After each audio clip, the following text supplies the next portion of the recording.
नमस्कार, धर्म ज्ञान में एक बार फिर हमारे दर्शकों का स्वागत है। मैं हूं आपके साथ कविता राणा और मेरे साथ मौजूद है हमेशा की तरह जाने माने ज्योतिषाचार्य मयंक शर्मा जी। धन्यवाद कविता और धर्म ज्ञान के सभी दर्शकों को बहुत बहुत नमस्कार। आज हम एक ऐसे राजनेता की कुंडली का विश्लेषण करने जा रहे हैं जिनकी गिनती प्रखर वक्ताओं में होती है, जिनमें गजब का नेतृत्व है, हमेशा आत्मविश्वास से लबरेज रहते हैं, अपनी बात जनता के दिलों तक पहुंचाने में माहिर हैं और कोई भी कड़े से कड़े फैसले लेने में सबसे आगे रहते हैं। जी हाँ, हम बात कर रहे हैं देश के प्रधानमंत्री नरेंद्र मोदी जी की। जी हाँ, 17 सितंबर 1950 में उनका जन्म वडनगर के मेहसाना में हुआ था और अब जो कि 69 साल पीएम मोदी जी को पूरा हो जाएगा। और ऐसे में आने वाला कल पीएम मोदी के लिए कैसा रहेगा, देश के लिए कैसा रहेगा, जानेंगे हम मयंक शर्मा जी। तो मयंक जी, बस 17 सितंबर मोदी जी 69 साल के पूरे हो जाएंगे और उन्हें 70वां लग जाएगा। क्या लगता है अब? क्योंकि कहते हैं ना कि जैसे इंसान जब इंसान का जन्मदिन आता है तो ग्रह नक्षत्र बदलते हैं, तकदीरें बदल जाती हैं, जीवन में उनकी लोगों के करियर में कई बदलाव आता है। मोदी जी के लिए आने वाला कल कितनी उम्मीदों से भरा है, कितनी खुशियों से भरा है? जी बिल्कुल, सबसे पहले तो प्रधानमंत्री मोदी जी को जन्मदिन की बहुत बहुत शुभकामनाएं और ईश्वर उनको लंबी आयु प्रदान करे, उनका स्वास्थ्य अच्छा रहे। बिल्कुल। देखिए 17 सितंबर को मोदी जी का जन्म हुआ था और वो 17 तारीख को पूरे 70 वर्ष के कंप्लीट हो जाएंगे। और अगर हम उनकी कुंडली पर नज़र डालें तो कहीं ना कहीं उनकी कुंडली बड़ी ज़बरदस्त कुंडली है। यहाँ पर मैं देख रहा हूँ कि जो उनका डेट ऑफ बर्थ है 17 यानी कि 7 और 1 8 को टोटल करते तो 8 आता है, यानी इनके ऊपर शनि का बहुत ज़्यादा प्रभाव है।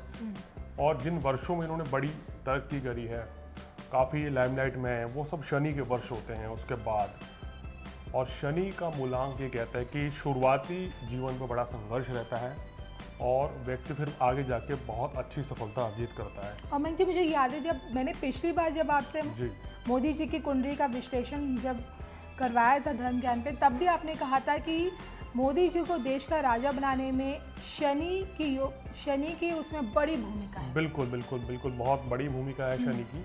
और अब इनकी कुंडली पर आते हैं। इनका वृश्चिक लगन है और लगन में ही मंगल और चंद्रमा का इनका धनलक्ष्मी योग बना हुआ है, बहुत ही पावरफुल राजयोग है।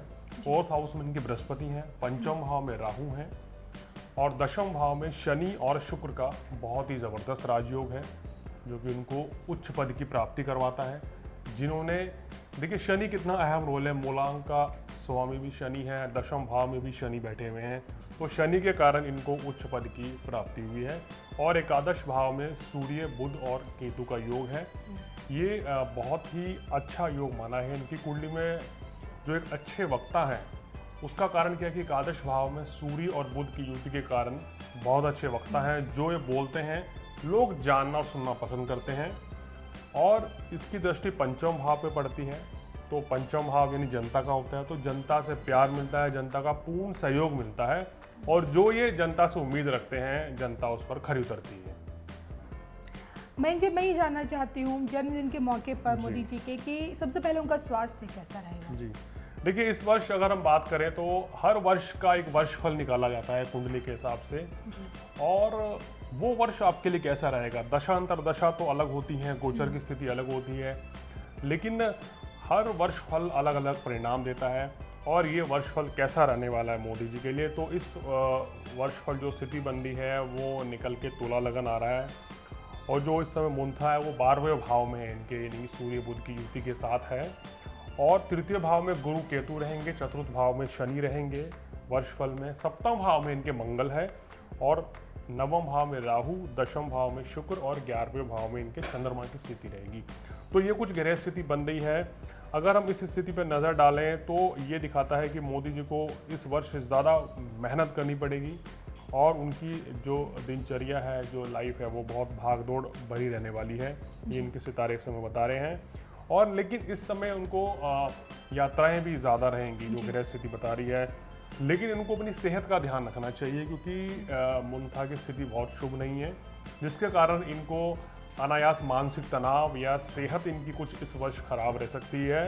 यानी कि सेहत के दृष्टिकोण से ये समय उनके लिए इतना बेहतर नहीं है। उनको अपनी सेहत का ध्यान रखना चाहिए, अन्यथा थोड़ी सी परेशानी रह सकती है। तो ये तो वर्ष फल का एक रिजल्ट है। अगर इसके अलावा बात करें तो ओवरऑल उनके लिए ये वर्ष बड़ा अच्छा रहेगा। नई उम्मीदों के साथ आगे बढ़ेंगे, कुछ नई बड़ी योजनाएं भी लाएंगे और देश हित में बहुत अच्छा काम करेंगे। तो ये ग्रह स्थिति ओवरऑल तो बेहतर है, लेकिन सेहत के दृष्टिकोण से ये उतना बेहतर समय नहीं है। अगर आते हैं इनकी कुंडली में जो दशा के ऊपर हम बात करते हैं, तो इस समय इनका चंद्रमा की शुभ दशा इस समय इनके ऊपर चल रही है। और अगर हम ग्रह स्थिति पर नज़र डालें, चंद्रमा में अभी इनका शुक्र चल रहा है, तो ये इनके लिए समय, अगर दशांतर दशा की बात करें तो बहुत अच्छा रहेगा। और चंद्रमा में जो शुक्र की स्थिति है वो 30 मई 2021 तक रहेगी। उसके बाद सूर्य का अंतर आ जाएगा, जो कि चंद्रमा का अंतिम पड़ाव होगा। वो बहुत ही अच्छा दशा इनकी रहने वाली है जी। उसमें बहुत ही सकारात्मक परिणाम आएंगे। लेकिन गोचर में अगर हम बात करें, क्योंकि इसी महीने में 23 सितंबर को ग्रहों का राशि परिवर्तन हो रहा है राहु केतु का, जो कि बड़ा परिवर्तन है। और इनके लगन में केतु आ जाएंगे, सप्तम भाव में राहु आ जाएंगे। क्योंकि इनका लगन और चंद्र लगन एक ही है, तो प्रभाव ज़्यादा वृश्चिक का ही रहेगा जी। और दूसरी बात क्या है कि जो उनकी ग्रह स्थिति है वो भी हमने बताया कि चंद्रमा में शुक्र की चल रही है, तो लगन में केतु आने की वजह से इनके ऊपर जिम्मेदारियां ज़्यादा इस समय बढ़ सकती हैं। प्रेशर थोड़ा ज़्यादा रहेगा, काम का दबाव, क्योंकि पहले से मोदी जी रेस्ट नहीं करते हैं, लेकिन इस समय जो सितारे बता रहे हैं कि और ज़्यादा मेहनत करने के लिए केतु उनको आगे प्रेरित करेगा। और सप्तम भाव में राहु की स्थिति सफलता का सूचक है, बड़ी सफलता भी मिलेगी, जो काम करेंगे उसमें अच्छी सफलता मिलेगी। लेकिन इसमें भी केतु के कारण स्वास्थ्य के दृष्टिकोण से समय उतना बेहतर नहीं रहेगा। लेकिन 29 सितंबर को शनि की स्थिति जो मार्गी हो रहे हैं वक्री से, वो इनके लिए एक बेहतर परिणाम देगा। तो शनि कुल मिलाकर अगर देखें तो इनके लिए बहुत ही फायदेमंद साबित होने वाला आने वाले समय में। यानी कि शनि का मार्गी होना मोदी जी के लिए बहुत ही शुभ संकेत लेकर आएगा। लेकिन अगर बात करें हम पीएम मोदी जी की कार्यशैली को लेकर, उनके कार्यक्षेत्र को लेकर, जो कि इस वक्त संसद का मानसून सत्र चल रहा है और ऐसे में कई अहम बिल हैं जो पास होंगे और ये कयास भी लगाए जा रहे हैं कि इसी में जनसंख्या नियंत्रण बिल भी पास हो सकता है। उसके लिए एक प्राइवेट मेंबर बिल ला सकती है सरकार, हालांकि इसकी अभी कोई पुष्टि नहीं है। लेकिन मैं ये जानना चाहती हूँ कि मोदी जी की मौजूदगी में क्या तमाम बिल आराम से पास हो जाएंगे, क्योंकि विपक्ष तो हमेशा हंगामा भी मचाता रहता है। देखिए, इस समय इनकी जो ग्रह स्थिति बन रही है वो कामों में सफलता जरूर मिलेगी, लेकिन थोड़ी अड़चने आएंगी, बड़ी परेशानी इस समय। केतु की स्थिति जो है बेवजह के अड़चने परेशानियां इस समय इनको दिखाएंगी, लेकिन अंततः सफलता इनको मिलेगी। फैसला जो है, स्थितियां जो है इनके पक्ष में बेहतर बनेंगी, लेकिन थोड़ा मुश्किलात भरा समय भी रहेगा, परिस्थितियां थोड़ी विपरीत रहेंगी, लेकिन अंत में हालात अच्छे होंगे और इनके जो चाहे बिल पास होना है या जो भी चीज़ें करेंगे वो बेहतर परिणाम दे के जाएंगी।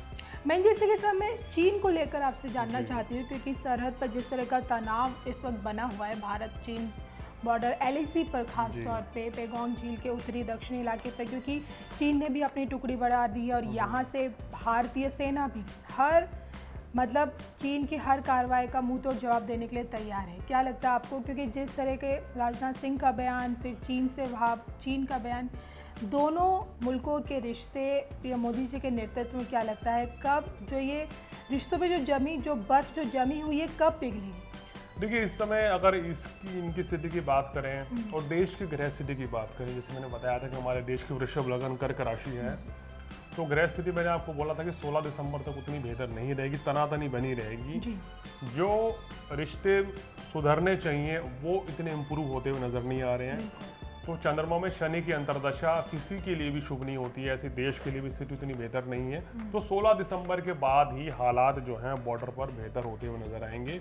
उससे पहले कोई बड़े लेवल पे कोई बातचीत या कोई समस्या का समाधान होता हुआ नजर नहीं आ रहा है। कुल मिलाकर देखें तो अगले वर्ष ही स्थितियां बेहतर होती हुई नजर आएंगी और युद्ध जैसे हालात तो कोई भी बिल्कुल बनते हुए नजर नहीं आ रहे हैं। ग्रह स्थिति ऐसी संकेत दे रही है। हालांकि दूसरी बात यह कि ढेरों चुनौतियां हैं पीएम मोदी जी के लिए। सबसे बड़ी चुनौती तो इस वक्त अभी तक कोरोना बना हुआ है, क्योंकि 6 महीने से भी ऊपर का वक्त हो चुका है, लेकिन कोरोना का संक्रमण जाने का बिल्कुल नाम नहीं। ऐसा लग रहा है कि भाई ये ज़िंदगी में हमसे चिपक गया है, बस इसके साथ जीने की हम लोगों ने आदत डाल ली। दूसरी तरफ बेरोजगारी की जो दर बढ़ती जा रही है, नौकरियां नहीं है, जॉब्स नहीं है, तो मैं ये जानना चाहती हूँ ये तमाम जो परेशानियां हैं, जो चुनौतियां हैं, पीएम मोदी जी कैसे इन्हें हैंडल करेंगे? देखिए, इस समय चुनौतियां तो हमेशा ही बहुत ज़बरदस्त रहेंगी, लेकिन इस समय कुछ ज़्यादा रहेंगी। ये स्थिति ऐसी बनी हुई है, और अगर हम देखें अगले साल मई से इनमें सुधार भी होता हुआ नजर आएगा जी। और देखिए, जहाँ तक बात है कोरोना वायरस की, ये वायरस हमने कहा था कि 23 सितंबर 2020 यानी आने वाली 23 तारीख के बाद गुरु और केतु की युति जो है हट रही है, और उसके बाद जैसे केतु धनु राशि को छोड़ देंगे, वृश्चिक में आएंगे, तो कहीं ना कहीं वायरस का प्रभाव कम होना शुरू होगा और धीरे धीरे ये बिल्कुल कम होता चला जाएगा। और अभी भी इसकी इंटेंसिटी उतनी ज़्यादा नहीं है जितनी पहले थी, क्योंकि ग्रहों की जो केतु की डिग्री है वो बिल्कुल अब 0 डिग्री के आसपास है, यानी कि बदलाव होने को है। तो इसलिए बहुत ज़्यादा इम्पैक्ट आने वाले समय में नेगेटिव नहीं रहेगा। जैसे जैसे ये वृश्चिक राशि में आगे बढ़ते चले जाएंगे, तो जैसे जैसे गुरु से इनकी दूरी बनती चली जाएगी गोचर की स्थिति में, तो हालात कोरोना के बेहतर होते हुए नजर आएंगे और बीमारी जो है धीरे धीरे कम होकर खत्म हो जाएगी। जाते जाते एक अहम सवाल जो मैं आपसे पूछना चाहती हूँ, क्योंकि अब पीएम मोदी जी को 69 कंप्लीट हो जाएगा, 70 होने लग जाएगा, और ज़्यादातर अगर मोदी जी के पॉलिटिकल करियर को लेकर जितने भी एस्ट्रोलॉजर्स हैं उन्होंने सोशल मीडिया पे ये प्रिडिक्शन की है कि भाई 2024 के साथ साथ यानी कि 2029 तक पीएम मोदी जी देश के प्रधानमंत्री रहेंगे। आपको कि आगे मोदी जी का जो राजनीति की जो पारी है कितनी लंबी जाएगी? देखिए, इस समय इनको भी चंद्रमा की दशा है, और अगर हम बात करें 2021 के अंत तक ये इनको दशा रहेगी। 2022 में उनको मंगल की दशा लगेगी, तो वो इनके लिए बहुत ही ज़्यादा बेहतरीन दशा रहेगी। और मंगल की दशा 7 साल की रहेगी, तो ये उम्मीद की जाएगी इनकी कुंडली के हिसाब से सितारे हैं कि अगले कार्यकाल में भी मोदी जी ही प्रधानमंत्री रहेंगे 2024। बिल्कुल, तो ग्रह स्थिति के हिसाब से तो संकेत यही मिलता हुआ नजर आ रहा है। 2029, हाँ जी, 29 तक तो हम ये प्रिडिक्शन कर सकते हैं कि इनके सितारे बहुत ही ज़्यादा प्रबल बने हुए हैं, और काफ़ी बेहतर आने वाले समय में भी इनको परिणाम मिलेंगे, क्योंकि मंगल की दशा जो है इनके लिए वो चंद्रमा से भी ज़्यादा बेहतर रहने वाली है। और उसको लेकर हालांकि हम बाद में भी बताएंगे दर्शकों को, लेकिन इतना कह सकते हैं कि वो दशा बहुत ही चमत्कारी दशा रहेगी। बहुत बड़े सकारात्मक परिवर्तन जो हैं बीजेपी के कार्यकाल में उस समय देखने को मिलेंगे, और काफ़ी शानदार समय रहेगा, क्योंकि लग्नेश की दशा, जब मंगल की दशा शुरू होती है, कोई भी ग्रह अगर लगन का स्वामी हो उसकी दशा आ जाए तो उसमें बहुत ज़्यादा और बहुत बड़ी सफलता मिलती है। और व्यक्ति की अगर व्यक्तिगत उपलब्धि देखें तो वो भी ज़्यादा रहती है। अब मोदी जी जैसे देश के प्रधानमंत्री हैं, तो देश के हित में और ज़्यादा बेहतर काम करेंगे, और उस समय उनके द्वारा जो लाई हुई योजनाएं हैं वो बहुत ही ज़्यादा असर कारक साबित होंगी। चलिए इसी के साथ मुझे और मयंक शर्मा जी को दीजिए इजाज़त, लेकिन धर्म ज्ञान की तरफ से देश के प्रधानमंत्री नरेंद्र मोदी जी को उनकी जन्मदिन की ढेरों शुभकामनाएं।